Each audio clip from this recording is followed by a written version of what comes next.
ऐसे लोग समय के साथ और भी ज्यादा डरावने हो जाते थे, खासकर जीशान जिसकी साधना की गति भयानक थी। दक्ष जीशान को बहुत मानता था।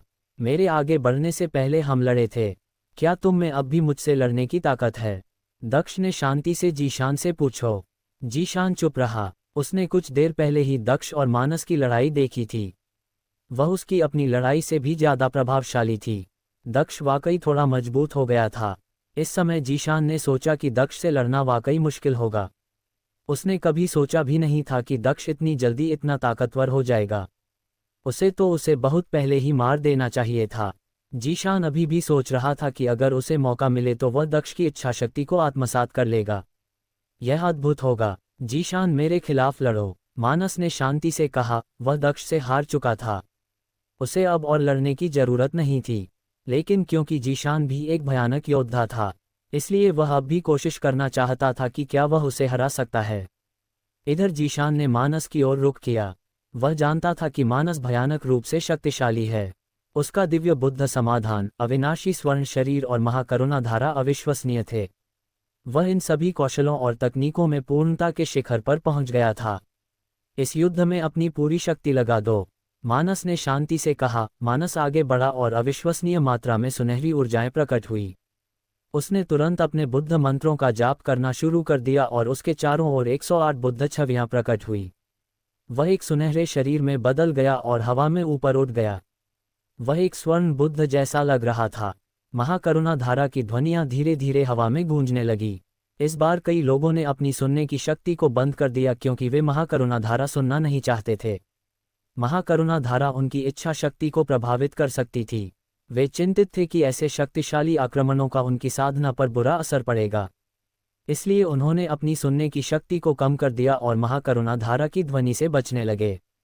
इधर जीशान हवा में ऊपर उठा और गर्व से खड़ा रहा। उसके पीछे एक प्राचीन राजा प्रकट हुआ। वह एक अद्वितीय योद्धा जैसा लग रहा था। उसका स्वर्गीय इरादा विस्फोटक और भयानक था। महाकरुणा धारा उसके इरादे को प्रभावित नहीं कर सकी। इसके विपरीत जीशान का भयानक स्वर्गीय इरादा मानस की ओर बढ़ा। हालांकि मानस की साधना शैली के कारण जीशान के स्वर्गीय इरादे के हमले उस पर असर नहीं कर पाए। मानस एक बौद्ध योद्धा था और उसकी महाकरुणा धारा ने उसे ऐसे अशुद्ध हमलों से बचाया था। मानस की इच्छाशक्ति पर आक्रमण करना कठिन था। अगर वह मानस को हराना चाहता है तो उसे दक्ष की तरह शुद्ध शारीरिक शक्ति का उपयोग करके और उसके सुनहरे शरीर को कुचलकर ऐसा करना होगा। एक शक्तिशाली योद्धा ने कहा। जीशान दक्ष जैसा नहीं कर सकता था क्योंकि उनके लड़ने के तरीके बिल्कुल अलग थे। जीशान के लिए दक्ष को हराना मानस को हराने से ज्यादा आसान होता। भले ही दक्ष ने मानस को हरा दिया हो, हालांकि जीशान पीछे हटने वाला नहीं था। वह अविश्वसनीय विस्फोट ऊर्जा और इरादे जारी करता रहा। लोगों की ऊर्जा और इरादे हमलों को प्रभावित कर सकते थे। जीशान चाहता था कि उसके हमले यथासंभव शक्तिशाली हो। जीशान आगे की ओर कूदा। धरती और आकाश कांप उठे। उसका आकाश अवशोषण स्वर्गीय इरादा आक्रामक रूप से हवा में फैल गया। वह ऐसे हमलों से ब्रह्मांडीय स्तरशील साधना सम्राटों को आसानी से मार सकता था। लेकिन मानस के खिलाफ उसका हमला कारगर नहीं था। फिर भी मानस ने अपनी बुद्ध ऊर्जा जारी रखी। मानस अपने दिव्य बुद्ध समाधान का उपयोग करता रहा और उसके चारों ओर मौजूद 108 बुद्ध छवियां चमकती रही और बुद्ध मंत्रों का जाप करती रही। उसकी सुनहरी बुद्ध ऊर्जाएं और भी ज्यादा शक्तिशाली होती जा रही थी। आकाश में सुनहरे शब्द प्रकट हुए और विशाल बौद्ध चिन्हों में बदल गए और घूमने लगे। वे और भी शक्तिशाली होते जा रहे थे। मानस अपने सबसे शक्तिशाली प्रहार भी कर रहा था। इस समय मानस के पीछे एक विशाल सुनहरा बुद्ध प्रकट हुआ और उसका सिर आकाश की ओर उठा हुआ था। उसके शरीर के चारों ओर बौद्ध निशान घूम रहे थे। उसने अपनी विशाल मुठ्ठियां उठाई जो जीशान की ओर बढ़ी। विशाल प्राचीन बौद्ध चिन्ह जीशान की ओर बढ़े। तुरंत जीशान बौद्ध प्रभांडल से घिरा गया और बौद्ध चिन्ह उस पर अत्याचार करने लगे। मरो, जीशान गुस्से से चिल्लाया और आगे की ओर कूद पड़ा। उसने विशालकाय सुनहरे बुद्ध की मुट्ठियों पर मुक्का मारा। उसकी ऊर्जा और स्वर्गीय इरादा और भी प्रबल होते गए। उसका प्राचीन राजा गुस्से से चिल्लाया। विशाल सुनहरा बुद्धा भी जोर से चिल्लाया जैसे उसमें दरारें पड़ गई हो। हालांकि जीशान को भी ऐसा लग रहा था जैसे उसकी बाह कुचली जा रही हो। उसे जोर से पीछे की ओर फेंका गया और उसके मुंह से खून निकल आया। विशालकाय सुनहरे बुद्ध ने जीशान पर फिर मुक्का मारा। जीशान गुस्से से भर गया और आगे बढ़ गया। उसने अपनी मुठियां उठाई और विशालकाय सुनहरे बुद्ध के मुके पर लगातार मुंह बरसाए। विशालकाय बुद्ध का हाथ आखिरकार टूट गया और उसकी तीव्रता कम हो गई। जीशान ने अपने आसपास की बुद्ध ऊर्जाओं को नष्ट कर दिया। हालांकि उसका चेहरा मौत की तरह पीला पड़ गया था और उसका खून खल रहा था।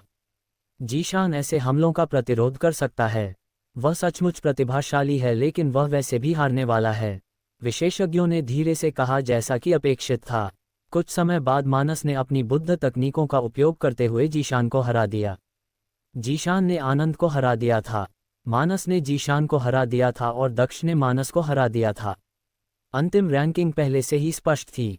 अचानक सभी ने दक्ष की ओर देखा। उसने 9 द्वीपों के महाद्वीप की बैठक में प्रथम स्थान प्राप्त कर लिया। भीड़ ने हैरान होकर सोचा। इस समय लोगों के दिल धड़क रहे थे। भाव्या, जिया, विश्वनाथ, विश्वेंद्र, माधव, बलतेज और अन्य अविनाशी थंडर वंश के सदस्य, वाघेला वंश के सदस्य दिया और कई अन्य लोगों की धड़कनें तेज हो गई क्योंकि वे सभी दक्ष को देख रहे थे। हिमवंश की बर्फीली छोटी सी दुनिया में इसी समय हिमवंश की बर्फीली छोटी सी दुनिया में एक बूढ़ी महिला बर्फ पर खड़ी थी। उसके पीछे कुछ बूढ़े लोग भी थे। क्या हो रहा है? इसी समय किसी ने पूछा। बूढ़ी महिला के पास एक व्यक्ति दिखाई दिया। अगर दक्ष वहां होता तो वह उसे पहचान लेता। ये वही आदमी था जो शिवांगी को हिमवंश में वापस लाया था। उनकी बात सुनो, बूढ़ी महिला ने शांति से कहा। उस व्यक्ति ने मुड़कर लोगों के समूह की ओर देखा। सभी श्राइनों के सदस्य 9 द्वीपों के महाद्वीप की बैठक में हैं। लोगों के समूह में से एक वृद्ध व्यक्ति ने बूढ़ी महिला के सामने कहा। उस व्यक्ति की बात सुनकर जो व्यक्ति अभी अभी आया था वह आश्चर्यचकित रह गया। उसने हैरान होकर कहा, यह बहुत आश्चर्यजनक है। 9 द्वीपों के महाद्वीप की बैठक हर 100 साल में होती है। एक शाइन इसका प्रभारी होता है और बाकी इसमें शामिल नहीं हो सकते।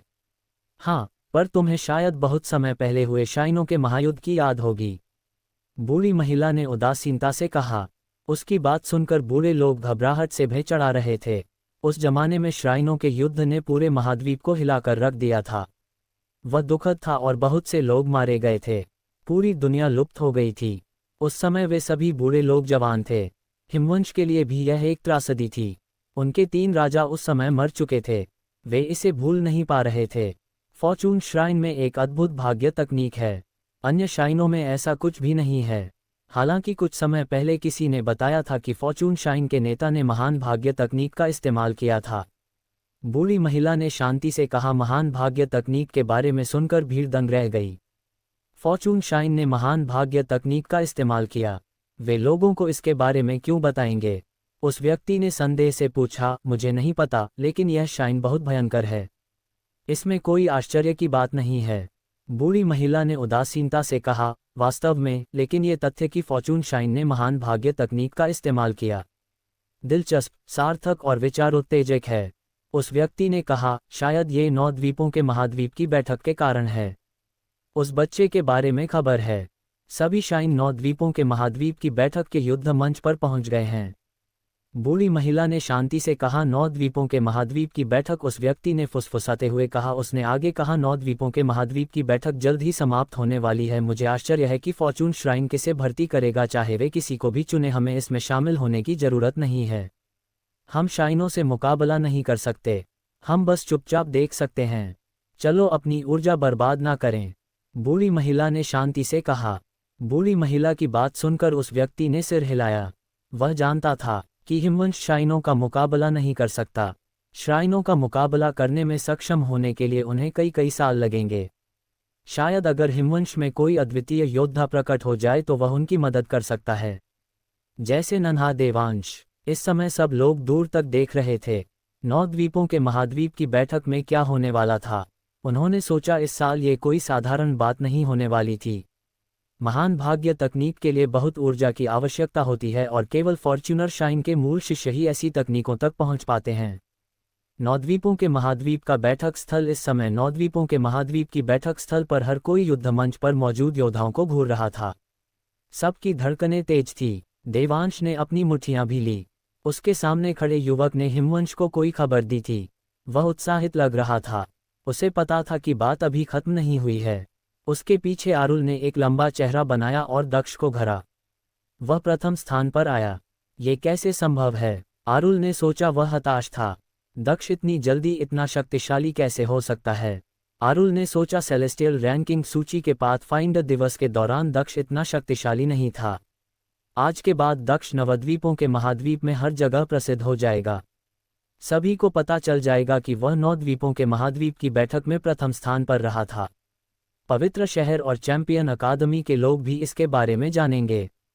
दरअसल डिवाइन फायर सिटी में कई लोग अपनी ईश्वरीय जागरूकता की पूरी शक्ति के साथ ज़ेद ताबीजों का उपयोग करते रहे तथा दूरदराज के लोगों को घटनाओं के बारे में बताने के लिए टेलीपैथी का उपयोग करते रहे। इस समय भाव्या ने दक्ष को घूरते हुए सोचा, वाह क्या बात है। हैरानी की बात है कि वह प्रथम स्थान पर रहा। भाव्या ने जिया की तरफ देखा। जिया मुस्कुरा रही थी और मंत्रमुग्ध लग रही थी। वह दक्ष के लिए खुश थी। वह पहले स्थान पर है। वह जिया के लिए जरूर एक अच्छा मैच होगा। भाव्या ने सोचा। वह अब भी दक्ष को घूर रही थी। वह कहाँ से आया है? उसने सोचा। उसने शशांक, श्रीकांत और मानस को हराया था। वह दक्ष की ताकत देखकर तब भी हैरान रह गई थी जब वह मानस से लड़ रहा था। अब भी दक्ष को घूर रही थी। वह कहाँ से आया है? उसने सोचा। उसने शशांक, श्रीकांत और मानस को हराया था। वह दक्ष की ताकत देखकर तब भी हैरान रह गई थी जब वह मानस से लड़ रहा था। इधर विश्वनाथ, जहान, राजवीर, माधव, विश्वेंद्र, बलतेज और बाकी सभी लोग दक्ष के लिए खुश थे। दक्ष ने पहला स्थान हासिल किया था। यह उसके जीवन का एक और प्रमाण था। अब से दक्ष चैंपियन अकादमी में एक शानदार और गौरवशाली योद्धा के रूप में जाना जाएगा। उसका नाम हमेशा रैंकिंग सूची में सबसे ऊपर अंकित रहेगा। उसकी एक मूर्ति बनाई जाएगी। चैंपियन अकादमी के इतिहास में ऐसे योद्धा का कोई मुकाबला नहीं होगा। राजवीर ने मुस्कुराते हुए कहा, 9 द्वीपों के महाद्वीप का सर्वश्रेष्ठ साधना सम्राट यह अविश्वसनीय था। सभा के शीर्ष 3 योद्धा 9 द्वीपों के महाद्वीप के राजा बनेंगे। ये कल्पना करना मुश्किल था कि 100 साल बाद दक्ष कितना शक्तिशाली होगा। मैंने कभी नहीं सोचा था कि भाई दक्ष इतने अद्भुत होंगे। भाई वागधीश भी इतने ताकतवर नहीं है। दया ने हंसते हुए कहा। इस समय अहिल भी हैरान था। उस समय जब दक्ष ने रौनक के खिलाफ लड़ाई लड़ी थी तब वह चिंतित था। अब उसे पता था कि रौनक जैसा व्यक्ति दक्ष की नज़र में एक कीड़े जैसा था। वे अलग अलग दुनिया से थे। बेशक दक्ष के लिए खुश लोगों के अलावा कई लोग गुस्से में भी थे। अविनाशी थंडर वंश के सभी सदस्यों के चेहरे सख्त हो गए थे। दक्ष पहले स्थान पर था। वह फॉर्चून श्राइन का एक मुख्य शिष्य बनने वाला था।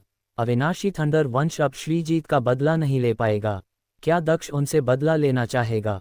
उन्होंने सोचा। इधर श्रीकांत भी दक्ष को घूर रहा था। उसने आह भरी और सोचा, मैं एक कन्फ्यूजियस और तलवार योद्धा हूँ। मैं 2 तरह के स्वर्गीय इरादों को नियंत्रित करता हूँ। मैं सचमुच बहुत ताकतवर हूँ। मैं डिवाइन क्षेत्र का प्रथम साधना सम्राट था, लेकिन बैठक के युद्ध मंच पर मैं 6वें स्थान पर रहा। उन लोगों के पास पवित्र तकनीकें भी हैं जिनमें वे पहले से ही अपने स्तर पर निपुण हैं। अगर आपका स्वर्गीय इरादा उच्चतम स्तर का नहीं है तो आप उन लोगों के लिए कोई खतरा पैदा नहीं कर सकते। श्रीकांत अब समझ गया था कि उसे और कठिन साधना करने की जरूरत है। दक्ष की पवित्र तकनीकें भयानक थी। मानस की ताकत भी अद्भुत थी। वह रक्षा और आक्रमण दोनों में माहिर था। उससे बेहतर रैंक वाले सभी लोग भयानक रूप से शक्तिशाली थे। इधर यंग बीस्ट मास्टर्स, पवित्र सम्राट, अधीन युग सब दक्ष को घूर रहे थे। अगर दक्ष फॉर्चून शाइन में शामिल हो जाए तो वह और भी ज्यादा शक्तिशाली और भी तेज हो जाएगा। दक्ष प्रथम स्थान पर आ चुका था। वह फॉर्चून शाइन का एक मुख्य शिष्य बन जाएगा। उसे फॉर्चून शाइन की सभी पवित्र तकनीकों तक पहुंच प्राप्त होगी। भविष्य में उसके और उनके बीच का अंतर बढ़ता ही जाएगा। अगर दक्ष फॉर्चून शाइन का सदस्य बन जाता तो वे दक्ष को फिर कभी नहीं मार पाते। डिवाइन फायर सिटी में महाद्वीप के हर कोने से लोग थे और जाहिर है डार्क नाइट क्षेत्र से भी लोग थे। पवित्र विलास शहर के सभी राजवंशों के लोग वहां मौजूद थे। उनमें से कुछ बहुत घबराए हुए थे। उस समय उन्होंने दक्ष पर अचानक हमला करने के लिए हाथ मिलाया था। क्या दक्ष अपना बदला लेना चाहेगा? उन्होंने सोचा। राजवंशों के लोगों के बीच कुछ लोग खिलखिलाकर मुस्कुरा भी रहे थे। शौर्य राजवंश के लोग, उनकी आंखें चमक रही थी। दक्ष उनका पवित्र राजकुमार था। भविष्य में उसका पुत्र उनके राजवंश में एक शाही स्वर्गीय सम्राट बनेगा। उनके भावी शाही स्वर्गीय सम्राट के पिता फॉर्चून श्राइन के एक मुख्य शिष्य होंगे। यह अविश्वसनीय था। शौर्य राजवंश के लिए एक नए युग की शुरुआत हो रही थी। युद्ध मंच के ऊपर इधर भविष्यवक्ता हवा में खड़ा मंद मंद मुस्कुरा रहा था। दक्ष सफल हो गया था। वह यहाँ तक पहुँच गया था। वह 9 द्वीपों के महाद्वीप का सबसे शक्तिशाली साधना सम्राट था। भाग्य चक्र सचमुच उसकी वजह से घूमा था और उस चित्र में मौजूद व्यक्ति दक्ष था। उसने सही अनुमान लगाया था। महान भाग्य तकनीक सब कुछ भविष्यवाणी नहीं कर सकती। उसका भाग्य उसके अपने हाथों में है। हम भविष्य की भविष्यवाणी नहीं कर सकते। महान भाग्य तकनीक की भविष्यवाणियां उसके जीवन को नियंत्रित नहीं करती। भविष्यवक्ता ने सोचा वह बस इंतजार कर रहा था। कोई कुछ नहीं कह रहा था। वह लोगों के ठीक होने का इंतजार कर रहा था। काफी देर बाद राजकुमार अर्पित की हालत में सुधार हुआ। आनंद को होश आया। बाकी लोग भी पूरी तरह ठीक हो गए। सबके ठीक होने के बाद भविष्यवक्ता ने हाथ हिलाकर शांति से कहा, फॉर्चून शाइन के नाम पर मैं आधिकारिक तौर पर रैंकिंग की घोषणा करता हूं। दक्ष प्रथम स्थान, मानस द्वितीय स्थान, जीशान तृतीय स्थान, आनंद चतुर्थ स्थान, महान डिप्लॉयमेंट मास्टर पांचवां स्थान, श्रीकांत छठवां स्थान, वैभवराज सातवां स्थान, वागधीश आठवां स्थान, राजकुमार अर्पित नौवां स्थान, भूषण 10वां स्थान। इस समय भी शीर्ष 10 पर नजर गड़ाए बैठी थी। इसी समय आसमान में कुछ आकृतियां दिखाई दी। उन्होंने काले कवच पहने हुए थे और वे राक्षसों जैसे लग रहे थे। उनमें से एक ने कहा, सभी को शीर्ष 10 में आने के लिए बधाई। उसकी आवाज बिल्कुल भी सुर में नहीं लग रही थी और उसने अभी अभी भविष्यवक्ता को बीच में ही टोक दिया था। भविष्यवक्ता फॉर्चून श्राइन के नाम पर एक सार्वजनिक घोषणा कर रहा था, लेकिन उसे बीच में ही टोक दिया गया। सब ने अपना सिर उठाया और उस व्यक्ति की ओर देखा, यहाँ तक कि भविष्यवक्ता भी उसकी ओर देखने लगा। वह व्यक्ति ठंडी मुस्कान के साथ शीर्ष 10 योद्धाओं की ओर देख रहा था। जाहिर है ये लोग अब फॉर्चून श्राइन के सदस्य हैं। मैं तो बस उन्हें दानव श्राइन की ओर से बधाई देना चाहता था। उस व्यक्ति ने शांति से भविष्यवक्ता की ओर देखते हुए कहा, हालांकि वह अशुभ भाव से मुस्कुरा रहा था। मैं फायर शाइन का प्रतिनिधित्व करता हूँ। बधाई हो, किसी और ने कहा। उसने अग्नि वस्त्र पहना हुआ था। उसके पास कोई ऊर्जा नहीं थी। हालांकि लोगों को ऐसा लग रहा था जैसे वह उसी समय आग की लपटों में नहा रहा हो। ये बहुत अजीब था। उसके बगल में एक युवक था। मैं शून्य क्षेत्र श्राइन का प्रतिनिधित्व करता हूँ। बधाई हो, किसी और ने कहा। वह व्यक्ति मानो किसी दूसरी दुनिया में था। उसके बगल में एक युवक भी था जिसने सुनहरा वस्त्र पहना हुआ था। मैं आइस एंड स्नो शाइन का प्रतिनिधित्व करता हूँ। बधाई हो, किसी और ने कहा। उसने सफ़ेद वस्त्र पहना हुआ था और उसके बगल में एक युवक था। भीड़ ने शाइनों के सभी सदस्यों की ओर देखा। क्या हो रहा था? उन्होंने सोचा, दूसरे शाइनों के सदस्य यहाँ क्या कर रहे हैं? क्या वे सचमुच विजेताओं को बधाई देने आए हैं? भीड़ ने बेचैनी से फुसफुसाते हुए कहा। इस समय कई शक्तिशाली योद्धाओं ने भयं चढ़ाए, आदि ने भी भयं चढ़ाए और सोचा, जब कोई दूसरा शाइन नौद्वीपों के महाद्वीप की बैठक आयोजित करता है तो इन शिनों को इसमें शामिल होने की अनुमति नहीं होती। केवल युवा ही आकर देख सकते हैं। लेकिन अब कुछ अत्यंत शक्तिशाली योद्धा आ गए हैं। क्या हो रहा है? शीर्ष 10 योद्धा अत्यंत शक्तिशाली है। हमारे शिष्यों में से एक चिराग अत्यंत शक्तिशाली और प्रतिभाशाली है। अन्य सभी श्राइनों में भी प्रतिभाशाली लोग हैं। क्यों ना युवाओं को साधना पर विचारों के आदान प्रदान करने का अवसर दिया जाए। इस समय दानव श्राइन के शक्तिशाली योद्धा ने कहा। भीड़ ने उसके बगल वाले युवक की तरफ देखा। वह जरूर चिराग था। चिराग दानव श्राइन में अपनी पीढ़ी के 3 सबसे शक्तिशाली योद्धाओं में से एक है। वह भयानक रूप से शक्तिशाली है। वह अकेला सर्वोच्च पशु वंश में गया और एक असली ड्रैगन को मार डाला और उसके शरीर से कवच बनाया। सर्वोच्च पशु वंश के ड्रैगन वंश के कई लोग क्रोधित हो गए। वे उसे पकड़ने के लिए दानव श्राय और 3 असली ड्रैगनों ने चिराग से युद्ध किया, लेकिन वे हार गए। उसके बाद से किसी ने इस बारे में बात नहीं की। किसी ने कहा चिराग अत्यंत शक्तिशाली था। वह एक शाइन का मुख्य शिष्य था। हालांकि 9 द्वीपों के महाद्वीप की बैठक के शीर्ष 10 योद्धा भी अत्यंत शक्तिशाली थे, फिर भी वे उससे नहीं जीत सकते थे। आखिरकार श्राइनों के लोग किसी दूसरी दुनिया से थे, खासकर मुख्य शिष्य जो श्राइनों की शिक्षाओं से प्रतिदिन लाभान्वित होते थे। फायर शाइन के एक शिष्य नचिकेत भी 9 द्वीपों के महाद्वीप की बैठक के प्रतिभाशाली लोगों के साथ साधना पर विचारों का आदान प्रदान करना चाहते हैं। फायर शाइन के शक्तिशाली योद्धा ने शांति से कहा। उसकी बात सुनकर कई लोगों के चेहरे सख्त हो गए। नचिकेत, उसके पास फिनिक्स के पंख हैं। शाइन के सभी युवा जानते हैं कि वह कितना भयानक है। कुछ लोगों ने कहा, क्या अन्य शाइन फॉर्च्यून श्राइन के लिए मुसीबत खड़ी करना चाहते थे? भीड़ ने सोचा, अन्य शाइनों के शक्तिशाली योद्धाओं के साथ आए युवक भयानक रूप से शक्तिशाली थे। किंवदंतों के अनुसार नचिकेत के पास एक दिव्य अग्नि शरीर है। वह किसी भी प्रकार की अग्नि को अवशोषित कर सकता है।